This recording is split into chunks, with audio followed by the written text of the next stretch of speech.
Hello, Alice. Hello. What did you talk about interesting? I talked about something called Tampon Club, which is a grassroots movement that I started to encourage people who have periods to keep their menstrual products in the toilets at their work. I worked at GDS at the time that I started it, and there was nowhere for me to put my there was nowhere for me to store my tampons when not in use, and I needed to and it was annoying. I had this locker, but I would could take a tampon out of my locker and then have to hold it in my hand, and then someone would come and ask me a question about my job, and I would be like, there's a tampon here, then but I need to answer. So it was awkward, and I just thought it's silly that we can't just have a tray with tampons in the women's toilets. So I did that, and then I sort of set it up as a community thing, so that it'd be weird to just be shared fridges, like these are Alice's tampons, hands off.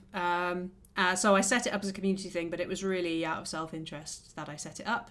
The messaging around it was like, this is for everyone. And then after about 3 months of that, people were very pleased that I had done it. The users of that toilet were very pleased that I had done it. And I thought maybe this idea is something that other people would be interested in doing. And maybe I could set up a website, because I'm a web developer, with some branding that people can kind of hide behind as well. Because one of the hesitations I had about setting this up was that my colleagues would think I was like some sort of strange tampon pusher, sorry, this is bad phrasing, but like someone who wanted to talk about menstruation all the time, which isn't really what was going on. I just had a problem that I wanted to solve. And I thought, if you have a website, people can see Tampon Club, which is the name I had for it. They can Google it, they can find the website, they can have answers to all of their questions, like, what is this? Why? Blah, blah, blah. So that was what I talked about. Interesting. And what has happened since? Loads of stuff. So, very close to home and personally, this is very close to home and personally, I've had 2 children, and I don't use tampons anymore. The children have remodeled my body, and so moon cups work better for me, and so I don't use tampons. We next level out in my life that happened to everyone is we had a cheeky little pandemic, and people stopped going into offices. So also, again, no need for me personally to have a tampon club, but also no need really for anyone to, because for a while the people that were going to work weren't going to offices, because this was primarily focused on people in my kind of similar worlds to me who are office workers, right? So that happened, and then lots of other very good stuff has happened too. So I think around 2016 there was an increasing so I think I started Tampon Club in 2014, but by 2016 there was quite a successful petition happening, and conversation happening in the media about the tampon tax. And interest was growing around abolishing it. Tampons were taxed at 5%, and it was about removing that entirely. And that happened in January 2021 for tampons, sanitary towels, and also moon cups and things of that ilk, but not for period pants, because period pants are considered classified as dealing with for incontinence, and apparently you can charge a luxury tax on incontinence. Incontinence is a luxury, basically. I know. Only some of us can afford it. I know. I mean, yeah. I think it's interesting thinking about the bigger picture with the tampon tax, which is that while it doesn't make sense to tax them as luxury items, what that tax is actually doing is the money from that tax is redirected towards women's charities, which I think is also problematic. You shouldn't be funding women's charities through a tax like that. But also, it's a like tax generally is about a redistribution of wealth.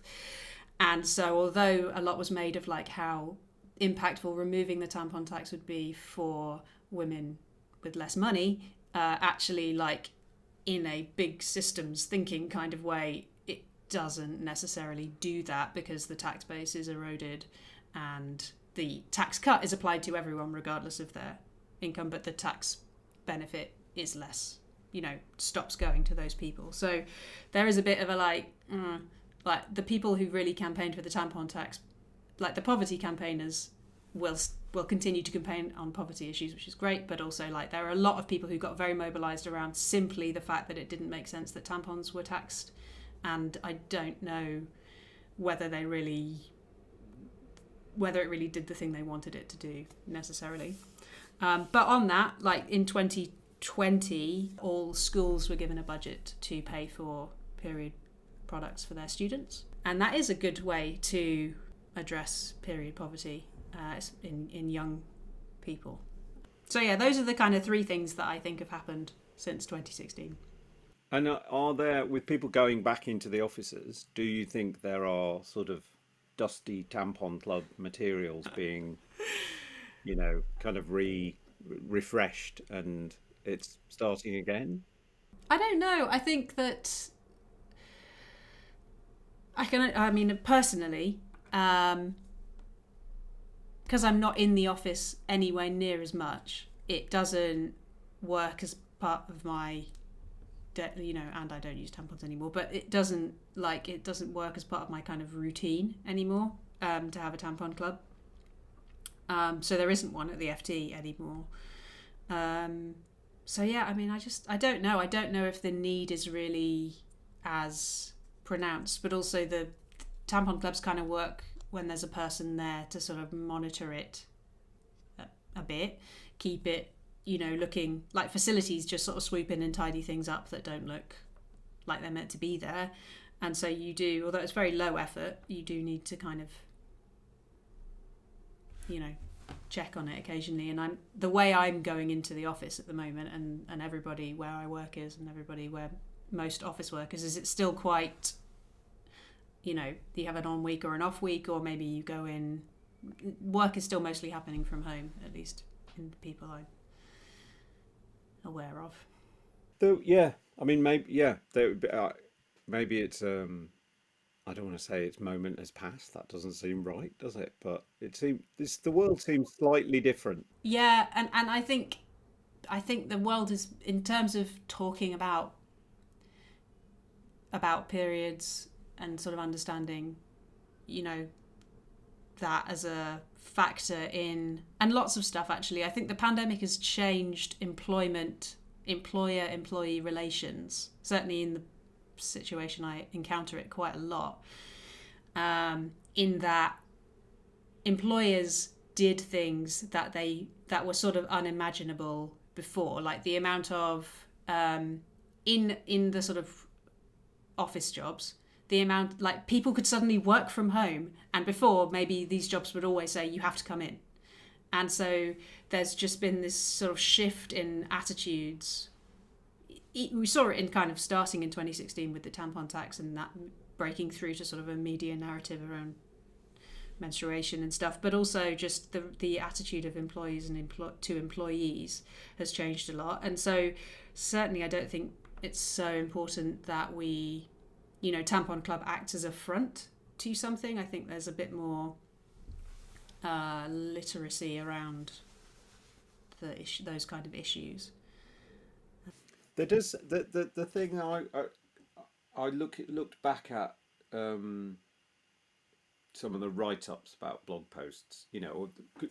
I don't have very many records of interesting, but fortunately, other people wrote blog posts about things. And one of the things that it made me think about your talk and about Tampon Club is that that thing you talked about is there's value in like a little bit of branding and a little bit of digital, a little bit of website or something that makes something feel bigger than it is, and sort of not just it's not just a person doing a thing. It's like we're doing a thing somehow. There's and it's for things like that which are taking a little bit of a risk. It's quite a nice thing to sort of cloak yourself in. Yeah, yeah. Something like that. Get Mark Hurrell to do you a logo, uh, and a little bit of internet, and you have some Yeah, legitimacy. yeah, yeah. It was that. It was very well done. It was a like a very. It felt like a very good impulse, and then surrounded by, you know, good vibe.